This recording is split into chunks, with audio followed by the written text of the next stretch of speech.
Season 3, written by Precious Chinwe Obialor-Ukazim. So we are continuing from yesterday to know what's up and Unamdo's reply on the matter and his reaction.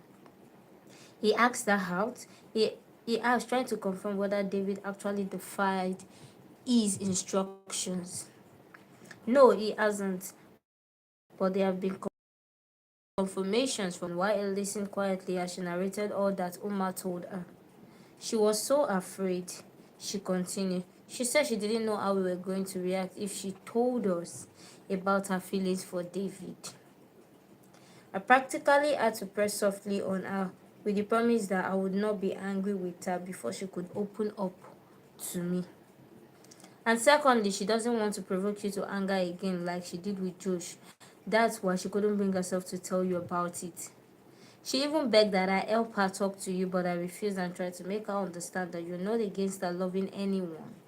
Rather, we are against her making the wrong choice, and that was why you were angry in the case of Josh, citing the fact that she was not willing to pray and get the needed confirmation as you instructed. But I am glad she has a better understanding now about those things we were telling her, and she can now see Josh for who he truly is.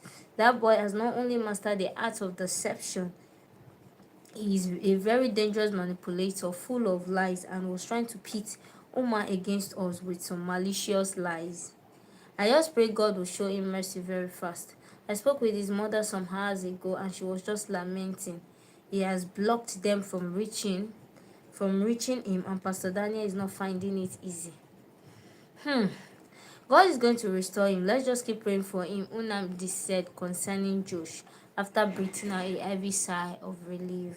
He had so much peace concerning David and Uma, especially for the fact that David was not the one forcing himself on her. Rather, she's the one who prayed, got her own convictions and confirmation, and also fell for him naturally, but he didn't comment anything about them. Are you not going to say anything? Unamdi, who was expecting him, Chizaram, who was expecting him to say something about everything she just told him about their daughter, asked. About what? He asked her, feigning ignorance. About everything I just told you concerning your daughter and David, she replied. Oh, that! He exclaimed, laughing. Whatever I have to say is none of your business. He told her, laughing hysterically. What do you mean it's none of my business? She asked, finding that statement very harsh, even though he was laughing. What exactly do you want me to say? He asked, still laughing in a way that would annoy her the more. Does a newspaper vendor have any right to demand for customer opinion over the information provided in the newspaper? She, of course not. You sold an information about my own daughter to me at the cost of $5,000.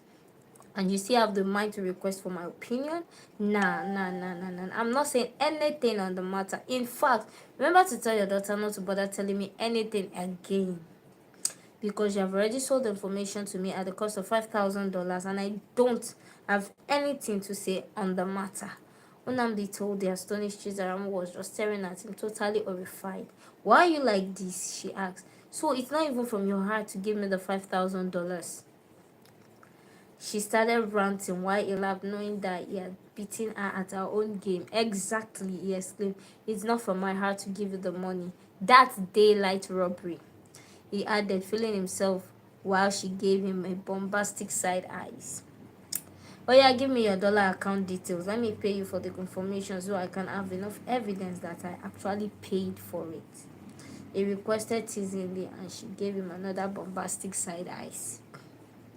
I don't want. Keep your money to yourself, she replied, and he busted out laughing. Give me your account details. Let me send you the $5,000 now. He continued, touching her. Don't touch me.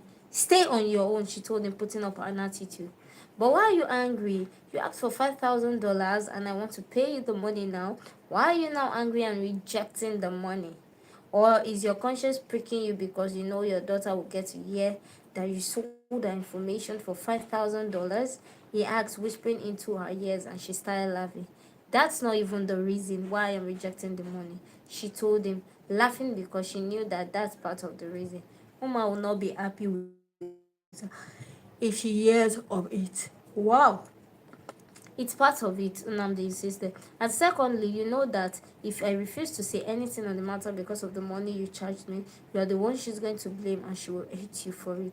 So what other reason do you have? Nnamdi asked her, feeling excited that he had won because Chizaram was just there laughing and couldn't say otherwise because she has been caught. So you can't give me ordinary $5,000. Is that what you're saying? She asked her husband, laughing and trying to turn the matter around. I can give you, but that's if I want to give you and not by fraudulent means. He replied her, okay, no problem, you've won. She surrendered, laughing. So now what do you have to say about the matter, Shaggy? Well, I don't have much to say yet, but we're definitely going to pray about it. Nnamdi replied that, and not just satisfied with his response, she looked deeply into his eyes, who expecting to hear more from him. So, thank God for that, and that they are relationship.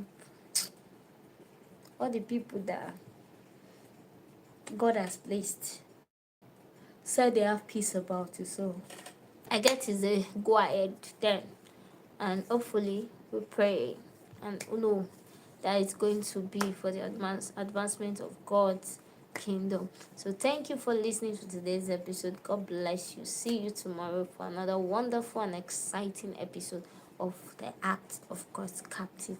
God bless you.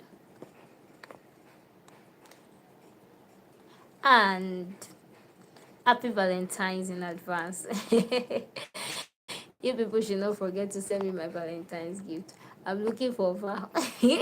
So everybody, all my readers, you all are my vow. So please, are you guys going to accept me as your vow? Yes, so accept me as your vow. So happy Valentine's Day in advance. So we are coming in Valentine's style tomorrow.